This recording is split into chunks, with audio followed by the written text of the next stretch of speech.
अब देखिए student, next root mean square value, that is shortly known as RMS। RMS मतलब क्या होता है? Root mean square. ओके, तो रूट मीन स्क्वायर वैल्यू ये क्या होती है? देखिए, जैसे अभी हमने डिस्कस किया कि moving coil galvanometer, ammeter, volt meter, ये किस लिए हम यूज़ करते हैं? To measure average value of EMF या फिर पोटेंशियल या फिर करंट। ओके, जैसे एमीटर से हम average value of current measure करते हैं, तो वोल्ट मीटर से हम average value of potential applied across the resistance और एनी कंपोनेंट हम मेजर करते हैं। लेकिन अगर यहाँ पर देखिए कि एक रेजिस्टेंस है कंपोनेंट, ओके, और इसके अक्रॉस अगर हम AC सोर्स कनेक्ट करते हैं, this is AC source, okay, अगर ये कनेक्ट करते हैं हम यहाँ पर, तो इसमें से क्या होगा? अल्टरनेटिंग करंट पास होगा इसमें से। Okay, that is I, alternating current pass होगा। मतलब यहाँ पर देखिए I is equal to I0 sine theta या I0 साइन ओमेगा टी। अब अल्टरनेटिंग करंट का मतलब क्या होता है? इसकी डायरेक्शन कंटिन्यूसली चेंजिंग है ना, so that's why it is known as alternating, positive negative positive negative. Okay, तो ये इस तरह का जो करंट होगा ये हम मेजर नहीं कर सकते बाय यूजिंग एमीटर। ओके, तो इसके लिए अलग से डिवाइस होता है। देखिए, ammeter is based upon the moving coil galvanometer. Moving coil galvanometer का बेस क्या होता है? दैट कॉइल डिफ्लेक्शन होती है करस्पॉन्डिंग करंट की वजह से। तो प्रिंसिपल क्या होता है? I directly proportional to theta. लेकिन ये प्रिंसिपल यहाँ पर काम नहीं आएगा, बिकॉज करंट की डायरेक्शन कंटिन्यूसली चेंजिंग है ना, पॉजिटिव नेगेटिव पॉजिटिव नेगेटिव। तो एमीटर जो मूविंग कॉइल गैल्वेनोमीटर से बना है, ये यहाँ पर यूज नहीं होगा to measure the alternating current. तो यहाँ पर अलग से डिवाइस होता है। ओके, वैसे वोल्ट मीटर भी यहाँ पर काम नहीं करेगा स्टूडेंट, बिकॉज यहाँ पर अल्टरनेटिंग EMF है, उसकी भी डायरेक्शन कंटिन्यूसली करंट के साथ चेंज हो जाती है, राइट। तो यहाँ पर हमें एक अलग से डिवाइस होता है that based upon the heating effect. जैसे एमीटर वोल्ट मीटर मतलब moving coil galvanometer based upon magnetic effect, बराबर। करंट फ्लो होने के बाद मैग्नेटिक फील्ड तैयार होती है और उसके कारण डिफ्लेक्शन होता है, तो ये मैग्नेटिक इफेक्ट पर डिपेंड होती है। वैसे हमें यहाँ पर अल्टरनेटिंग करंट और अल्टरनेटिंग पोटेंशियल मतलब अल्टरनेटिंग EMF अगर मेजर करना है तो ऐसा डिवाइस यहाँ पर लेना होगा जो हीटिंग इफेक्ट पर। अब हीटिंग इफेक्ट क्यों बोल रहा हूँ मैं यहाँ पर? देखिए कि अगर ये करंट I इसमें से पास होता है, इसका रेजिस्टेंस R है, सपोज हमने अल्टरनेटिंग करंट इस रेजिस्टेंस से T टाइम के लिए मूव किया है, पास किया है, फ्लो किया है। ओके, तो यहाँ पर हीटिंग इफेक्ट होता है ना, तो हीटिंग इफेक्ट क्या होता है? Yes, directly proportional to I square RT। ठीक है, तो हीटिंग इफेक्ट मतलब जो हीट प्रोड्यूस हो रही that depends upon I square, right. अगर करंट की डायरेक्शन पॉजिटिव है तो उसका स्क्वायर क्या होगा? पॉजिटिव होगा। अगर करंट नेगेटिव डायरेक्शन में है तो उसका स्क्वायर भी पॉजिटिव रहेगा। तो हीट प्रोड्यूस यहाँ पर जो होती है इसके ऊपर इफेक्ट नहीं होगा ना, डायरेक्शन ऑफ करंट। लेकिन अगर हम एमीटर यहाँ पर यूज़ करते हैं तो डायरेक्शन चेंज हो जाती है, तो फिर गैल्वेनोमीटर का जो पॉइंटर होता है, पॉइंटर का डिफ्लेक्शन कंटिन्यूस रहेगा ना, तो हम प्रॉपरली उसकी वैल्यू मेजर नहीं कर सकते। इसलिए हम यहाँ पर ऐसा डिवाइस यूज़ करेंगे जो हीटिंग इफेक्ट पर चलता हो। ओके, तो थर्मल एमीटर उसे कहते हैं। What is the device? Thermal ammeter. Okay, तो that thermal ammeter depends upon heating effect. जैसे ये कॉमन एमीटर मैग्नेटिक इफेक्ट के ऊपर डिपेंड करता है, उसी तरह से thermal ammeter depends upon heating effect. देखिए, तो यहाँ पर ये इतनी हीट एनर्जी प्रोड्यूस होगी स्टूडेंट। देखिए, अब वही रेजिस्टेंस लेना है, वही रेजिस्टेंस जिसकी वैल्यू R है। ओके, लेकिन यहाँ पर हम एक DC सोर्स कनेक्ट करेंगे, दैट इज सेल। ये क्या होगा? DC source. सेल या DC सोर्स मतलब क्या होता है? जिसमें से स्टेडी करंट फ्लो होता है स्टूडेंट। देखिए, यहाँ से अगर करंट इंक्रीज होता है 0 to फॉर एग्जांपल 4 एम्पियर, तो एमीटर में हमें 4 एम्पियर मार्कर कांस्टेंट दिखता है, तो दैट इज स्टेडी करंट, उसकी डायरेक्शन तो नहीं चेंज होगी ना। Yes, so this is known as DC current या स्टेडी करंट। तो इसमें से अगर हम करंट पास करते हैं I, ओके, तो करंट ये स्टेडी करंट होगा, तो इसमें से अगर करंट पास करते through the same resistance for the same time, okay, तो यहाँ पर सेम हीट एनर्जी प्रोड्यूस होगी। तो यहाँ पर इस तरह से हम लिखेंगे H directly proportional to I square R T. Okay, तो ये जो वैल्यू होगी, देखिए ये वैल्यू यहाँ पर अल्टरनेटिंग है ना, बिकॉज एसी सोर्स कनेक्ट किया हमने, तो ये आई मतलब क्या होता है, अल्टरनेटिंग करंट। देखिए अल्टरनेटिंग करंट, ओके, लेकिन यहाँ का जो करंट होगा ये अल्टरनेटिंग करंट नहीं है स्टूडेंट, तो ये कौन सा करंट है, डायरेक्ट करंट, मतलब स्टेडी करंट। ओके, तो देखिए अब दोनों का कंपैरिजन अगर हम करते, ठीक है, तो रेजिस्टेंस सेम है, टाइम ड्यूरेशन भी सेम है, और दोनों कंडीशंस में हीट जो प्रोड्यूस हो रही है वो भी सेम है। लेकिन डायरेक्ट करंट जो होता है इसकी वैल्यू जो होगी that is known as RMS value of current. तो देखिए यहाँ पर इसका मीनिंग फिर से एक बार समझ लेते हैं कि हमारे पास एक रेजिस्टेंस है, ओके, और वहाँ पर एसी सोर्स हमने लगाया है, तो इसमें से कौन सा करंट पास होगा, अल्टरनेटिंग करंट पास होगा, जिसकी डायरेक्शन कंटिन्यूसली वेरिंग है। तो यहाँ पर एक हीट प्रोड्यूस होगी ना, अब इतनी ही हीट हमें प्रोड्यूस करनी है, लेकिन वही रेजिस्टेंस है और उतना ही टाइम ड्यूरेशन है और उतनी हीट प्रोड्यूस करनी है, लेकिन हम यहाँ से कौन सा करंट पास करने वाले, steady current, direct current, steady current, जिसकी वैल्यू और मैग्नीट्यूड कांस्टेंट होती है। यहाँ पर जो करंट पास हो रहा है स्टेडी करंट, और उसकी वजह से उतनी ही हीट एनर्जी यहाँ पर प्रोड्यूस होती है, तो ये जो कांस्टेंट वैल्यू है, ओके, स्टेडी करंट की जो वैल्यू होगी that is known as root mean square value, okay, और it is also known as effective value, effective या फिर वर्चुअल वैल्यू,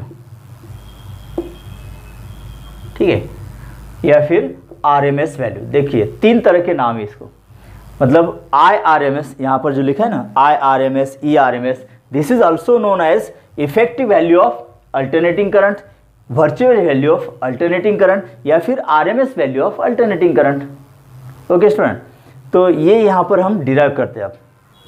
तो ये जो वैल्यू होगी स्टूडेंट, ये यहाँ पर हम आई आर एम एस लिखते हैं, okay, I suffix R M S.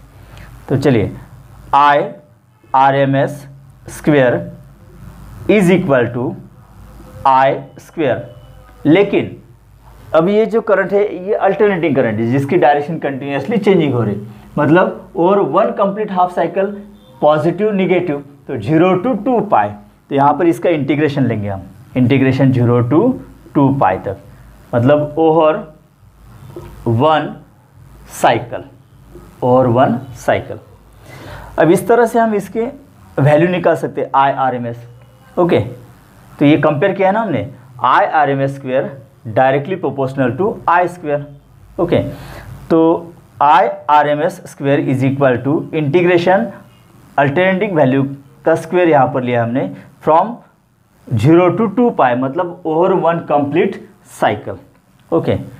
तो देखिए 0 to 2 पाई आई स्क्वेयर, अब इसका हमें इंटीग्रेशन लेना है विथ रेस्पेक्ट टू एंगल, यहाँ पर लिमिट कौन सी, 0 to 2 पाई मतलब एंगल है ना, तो into D theta upon D theta करते हैं हम, ओके। तो चलिए सेपरेट लिखते हैं इसको, I square R M S is equal to integration 0 to 2 pi I square into D theta divided by 0 to 2 pi, okay, into D theta. No integration 0 to 2 pi I square, मतलब ये value use करनी है अब, okay. तो ये क्या होगी, I 0 sine theta into D theta divided by 0 to 2 pi theta. Clear? Because I can be written as I 0 sine theta, where I 0 is peak value और maximum value of alternating current, ठीक है।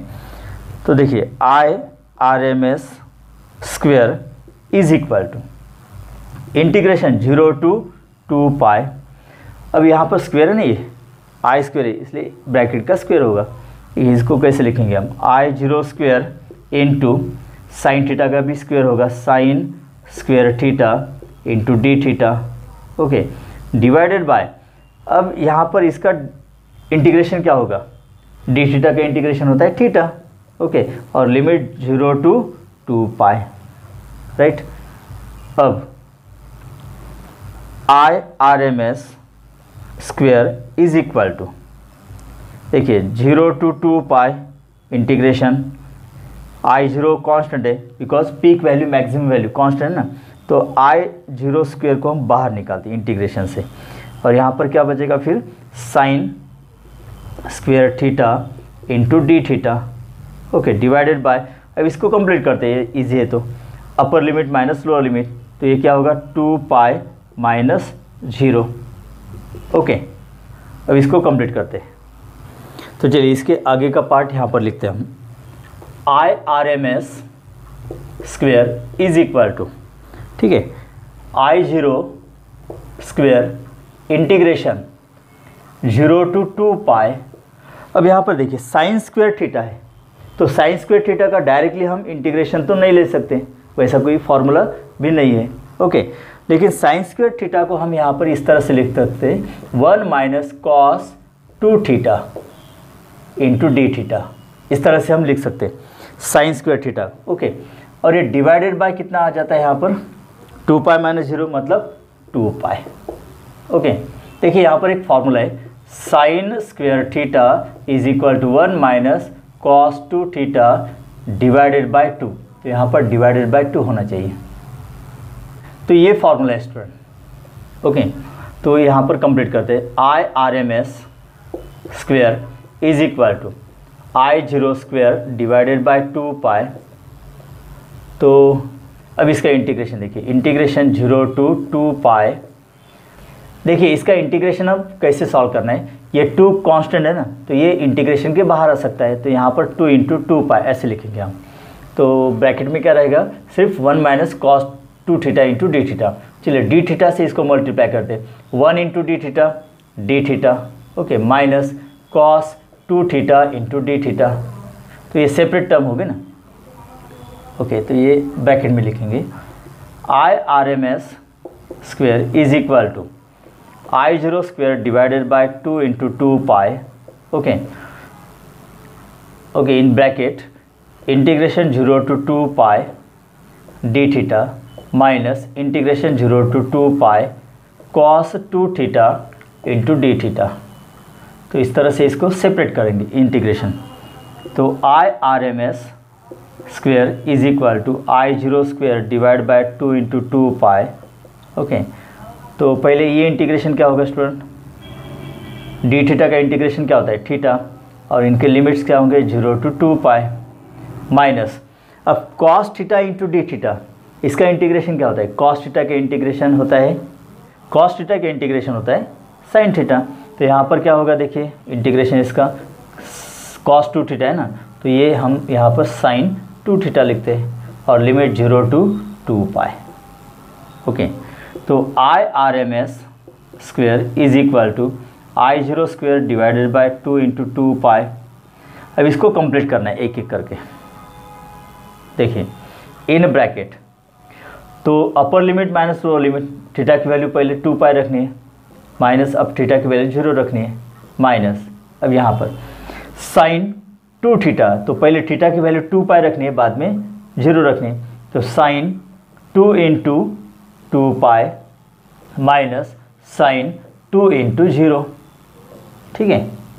तो इस तरह से I R M S square is equal to I zero square divided by 2 into 2 pi into, अब यहाँ पर देखिए 2 पाई माइनस 0 मतलब 2 pi, okay, minus in bracket sine 2 pi, देखिए साइन 2 इंटू 2 पाई, तो हम साइन 2 पाई की वैल्यू भी रख सकते हैं ना, चलिए यहाँ पर एक स्टेप बढ़ाते हैं, साइन 2 इंटू 2 पाई मतलब कितना होगा 4 पाई होगा, माइनस साइन 2 इंटू 0 मतलब क्या होता है साइन 0, ठीक है।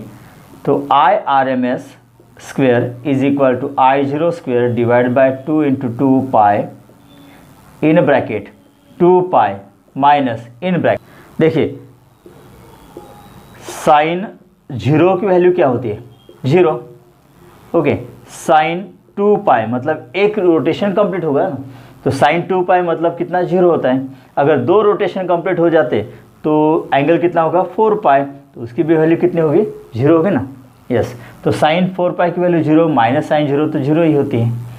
तो I R M S square is equal to I zero square divide by 2 into 2 pi, okay, into देखिए 0 minus 0 minus 0, 2 pi minus 0 2 pi, तो यहाँ पर सिर्फ 2 पाई आता है इसमें, तो ये 2 पाई गेट कैंसल। तो एक इक्वेशन हमें कौन सा मिलता है, I R M S square is equal to I zero square divided by 2, बराबर है ये इक्वेशन। तो देखिए यहाँ पर therefore I R M S is equal to, अब दोनों तरफ हम स्क्वायर रूट अगर निकालते हैं तो I R M S square का स्क्वायर रूट क्या होगा, I R M S is equal to I zero square का स्क्वायर रूट होगा आई जीरो डिवाइडेड बाय 2 का स्क्वायर रूट होता है √2। तो ये इक्वेशन हमें मिलता है स्टूडेंट, है ना, I R M S is equal to I zero by √2। तो I R M S is equal to I zero divided by √2 कितना होता है 1.414। अगर इसका रेसिप्रोकल देखते हैं तो ये 0.707 इतना होता है इंटू आई जीरो। तो I R M S is equal to 0.707 I zero.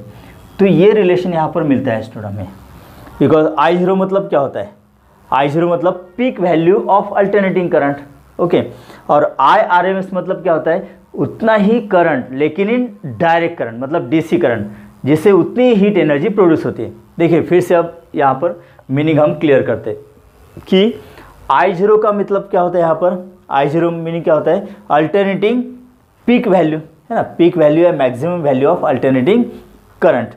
अब आई आर एम एस क्या होता है यहाँ पर 0.70, तो परसेंटेज वाइज कितना होगा 70%। अगर मान लीजिए कि मैक्सिमम वैल्यू यहाँ पर है 10 एम्पियर, कितने 10 एम्पियर, तो उसका 70% कितना होगा 7 एम्पियर। तो इसका मतलब क्या होता है कि अगर हम 10 एम्पियर अल्टरनेटिंग करंट यहाँ से फ्लो करते हैं तो जितनी हीट प्रोड्यूस होगी उतनी हीट यहाँ पर कितना डायरेक्ट करंट या फिर स्टेडी करंट पास करने से होगी हीट एनर्जी प्रोड्यूस कि दैट इज 7 एम्पियर, उसका 70% आ गया ना। देखिए I R M S is equal to 0.707 I zero, तो आई आर एम एस मतलब 70% ऑफ आई जीरो। तो ये रिलेशन यहाँ पर होता है। अब मीनिंग क्लियर हो रहा है आपको कि अल्टरनेटिंग करंट अगर हम पास करते हैं किसी रेजिस्टेंस से, ओके, तो वहाँ पर जितनी हीट एनर्जी प्रोड्यूस होती है उतनी ही हीट एनर्जी अगर हमें उसी रेजिस्टेंस में उतने ही ड्यूरेशन में प्रोड्यूस करनी है तो स्टेडी करंट कितना फ्लो करना होगा student 70% off peak value of alternating current. तो देखिए यहाँ पर आई आर एम एस और आई जीरो के बीच रिलेशन क्या आ गया, I R M S is equal to I zero upon √2 या फिर I R M S is equal to 0.7 I zero. तो आई जीरो की वैल्यू अगर 10 एम्पियर लेते हैं हम तो 0.7 इंटू 10 कितना होगा 7 एम्पियर होगा ना, क्लियर। सो उसी तरह से देखिए यहाँ पर ई आर एम एस और ई जीरो के बीच हम रिलेशन ऑब्टेन कर सकते हैं, तो हमें वो इक्वेशन यहाँ पर प्रूफ नहीं करना है, ओके। तो इसी तरह से सिर्फ यहाँ पर क्या होगा ई आर एम एस होगा और यहाँ पर ई होगा ई स्क्वेयर, ओके। तो इसी तरह से अगर उसको सॉल्व करते हैं हम तो हमें इक्वेशन क्या मिलता है, E R M S is equal to E zero by √2, same equation, और that is equal to 0.707 E zero, okay. तो देखिए यहाँ पर हमने बेसिक कुछ टर्म्स यहाँ पर डिस्कस किए कि अल्टरनेटिंग ईएमएफ उसका सिंबल है ई, अल्टरनेटिंग करंट का सिंबल है आई, ओके।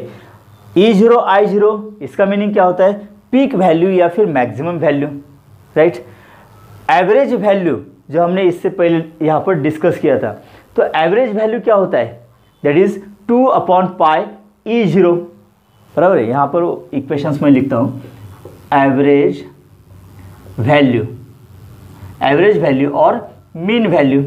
तो इक्वेशन क्या हमने ऑब्टेन किया था, E average is equal to 2/पाई ई जीरो और 0.637 ई जीरो, ओके। और I average is equal to 2/पाई I zero that is 0.637 I zero, है ना।